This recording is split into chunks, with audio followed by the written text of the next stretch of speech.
Hello, friends and family, as I've realized that is basically my audience right now, which nothing wrong with that. I very much appreciate all of you that watch, and I'm very proud to say that I do have support from friends and family right now. That's amazing. I hope I can continue to be entertaining and hopefully bring in some more viewers, but also hope to retain you guys that are watching faithfully. I really appreciate that. On that note, thanks for the support and continuing to watch, even though I haven't posted in so long. It's been about 2 months. That's crazy. Basically, I've been busy with normal life and work, and also I got real sick for about 2 weeks. Maybe even still hear it in my voice a bit. I'm not quite sure, but yeah, that really knocked it out of me. Also, besides my voice, the sound quality on this video might be crappy. Not that it's normally amazing or anything, but just snowing right now outside, so there's some trucks plowing, and then I also got my heat going, so you might hear that every now and then, but we'll try our best. Also, it's not an excuse, and I know I was just saying I was busy and sick, but also just please keep in mind that these videos take a ton of time to make. The art, the editing, the conversation, the occasional drumming, it all takes me a ton of time. Not a valid excuse or anything, but I did want to appeal to your empathy, so thanks.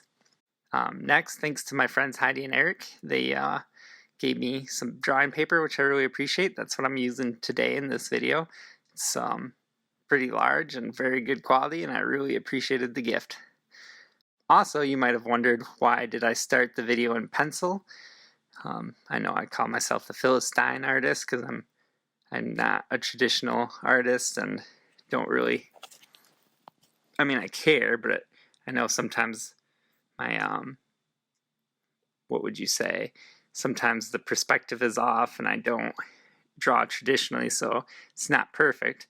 But in this video, I did start with a pencil and traced the circular shape for the head out initially with that salt container. I did that because this is a pretty special drawing. This drawing is going to my nephew, who's also my godson, and I'm super pumped about it, and I just wanted it to be perfect because I love him very much. So yeah, I think that's all the introductory boring stuff that I had to say, or I wanted to say. I suppose I don't have to say anything, right? I mean, it's a free world, and this is just a YouTube video that I'm creating. But anyways, that was a tangent, sorry. Yeah, it's everything I hope to have little announcements to make. So the battle plan, I hope to release 3 octopus videos in succession. As you can already tell, this video currently being created is a cute little fella. And I hope to do 2 others with different styles and different concept. I'm going to release each video twice, as I've been trying to do the short version and the long. Right now, that you're currently watching the long version. I'm going to try to release these first, and then the short. I don't know if I'll do it the next week or just in a few days. It takes longer to make the long, so I'll do this first and then edit it down to the shorter version. I know probably most people like watching the shorter version more, and I'll try to keep that in mind.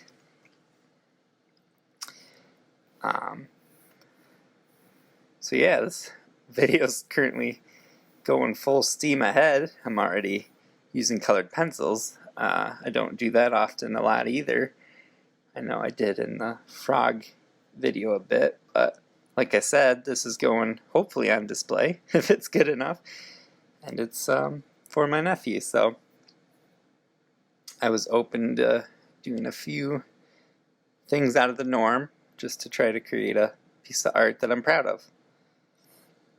So today's video, I'd like to give you some facts about octopuses. I also want to give you the normal 3 musical facts and a song suggestion. Octopuses are pretty wild, amazing creatures, aren't they? They're super weird. They definitely remind me of an alien, like how they look and some of their abilities. It's pretty weird to me, but they're amazing.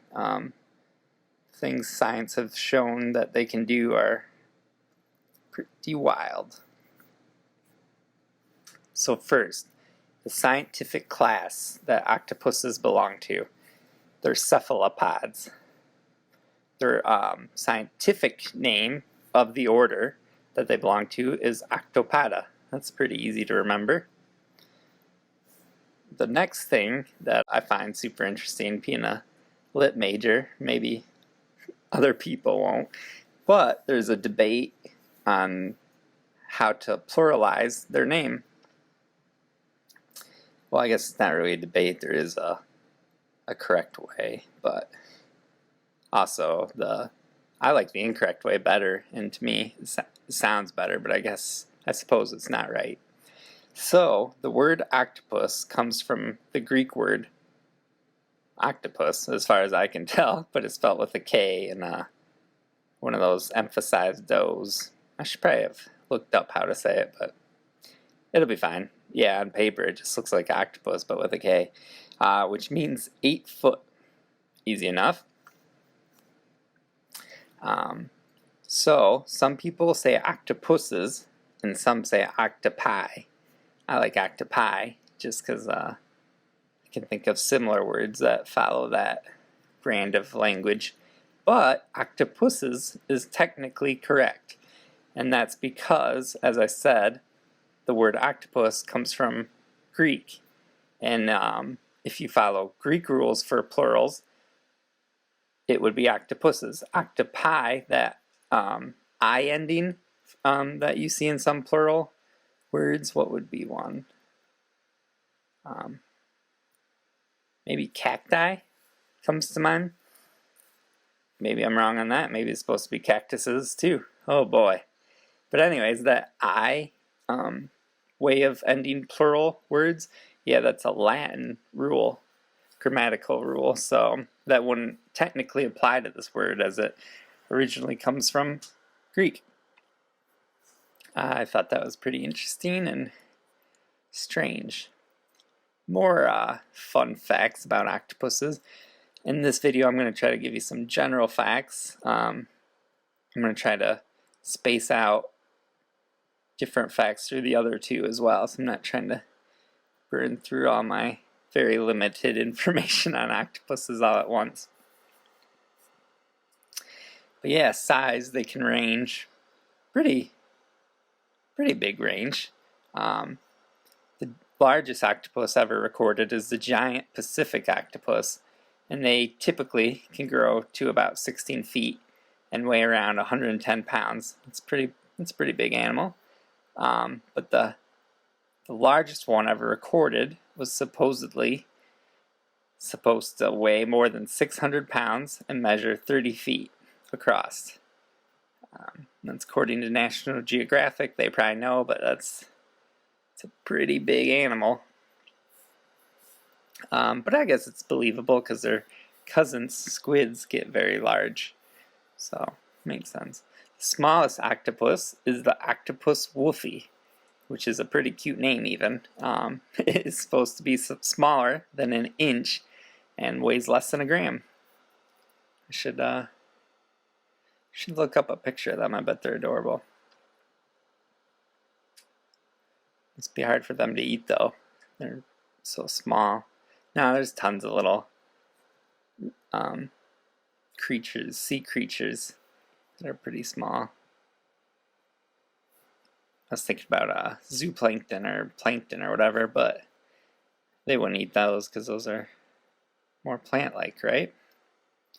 I don't know. I should probably stop guessing on biological subjects that I don't know anything about.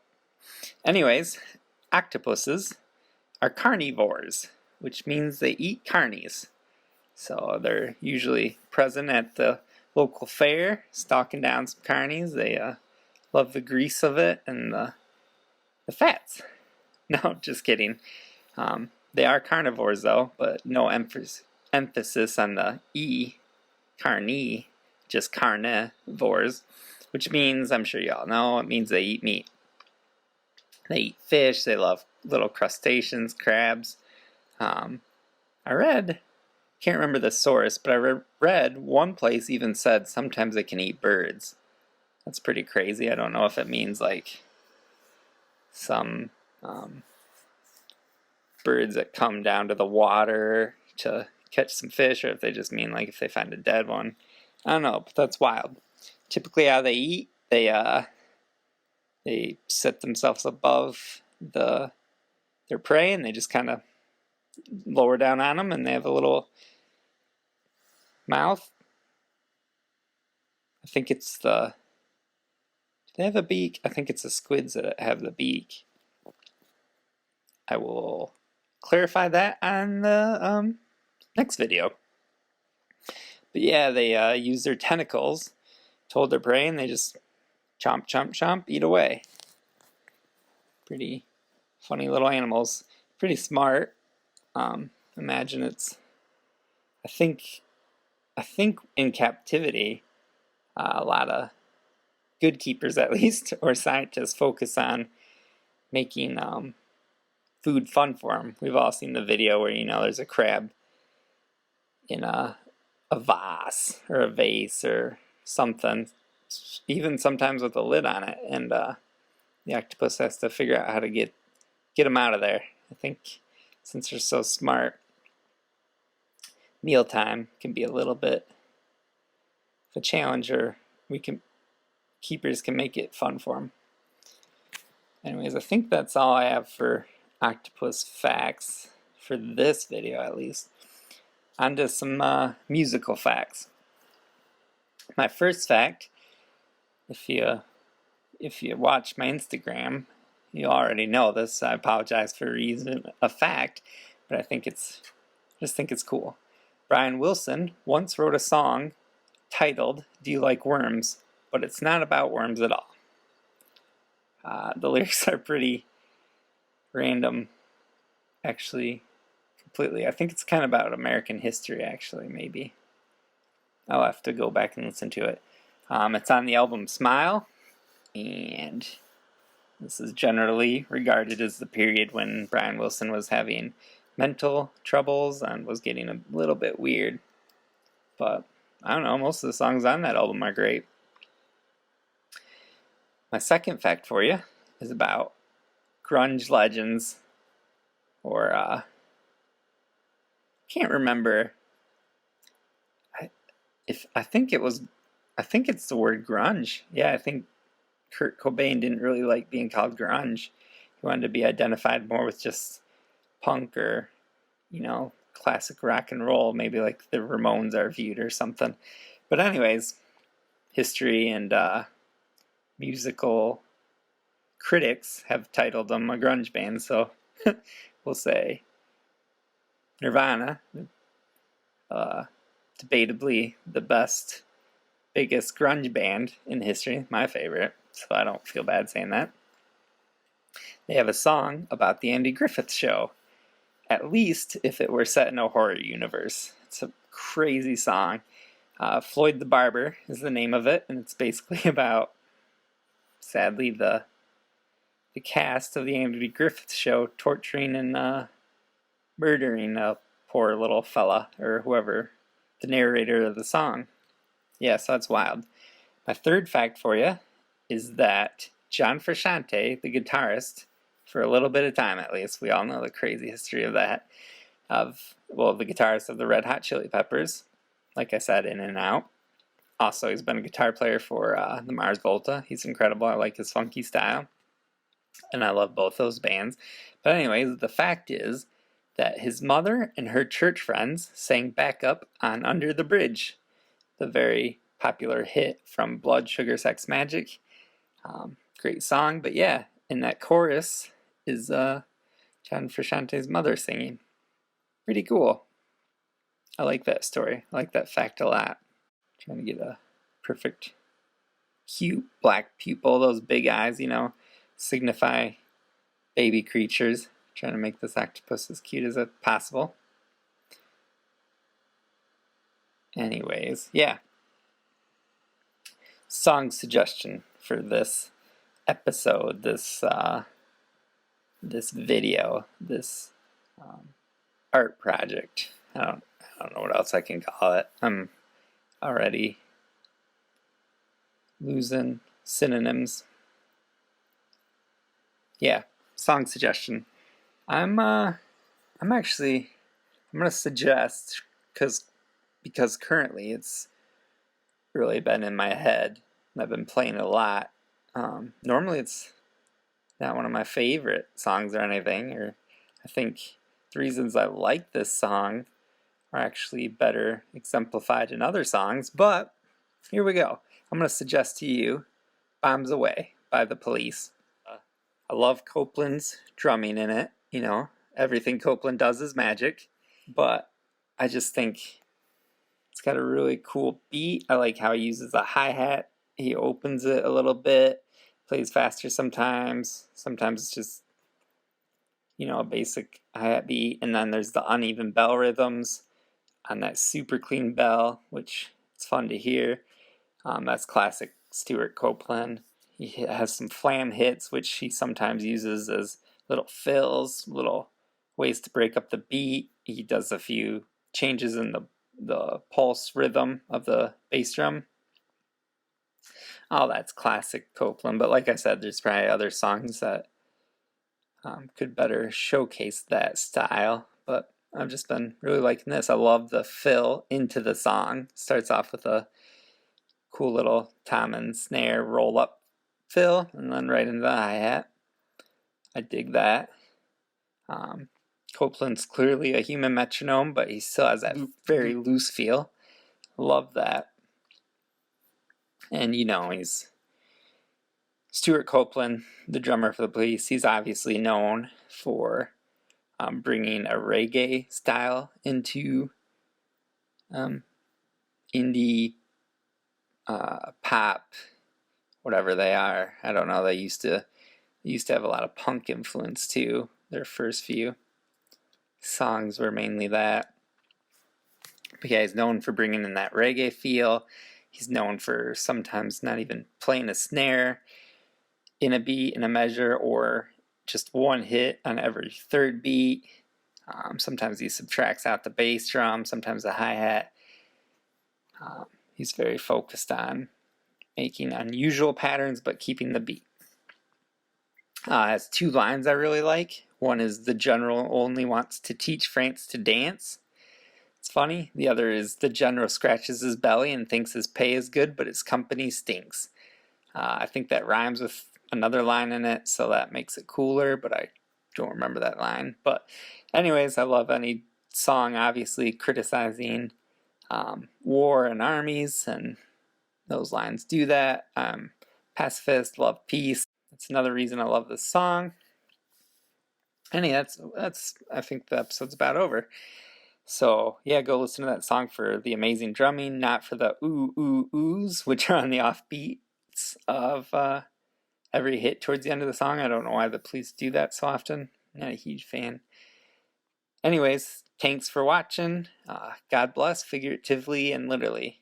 Stay tuned for more octopus videos or the shorter version of this. Thanks. Bye.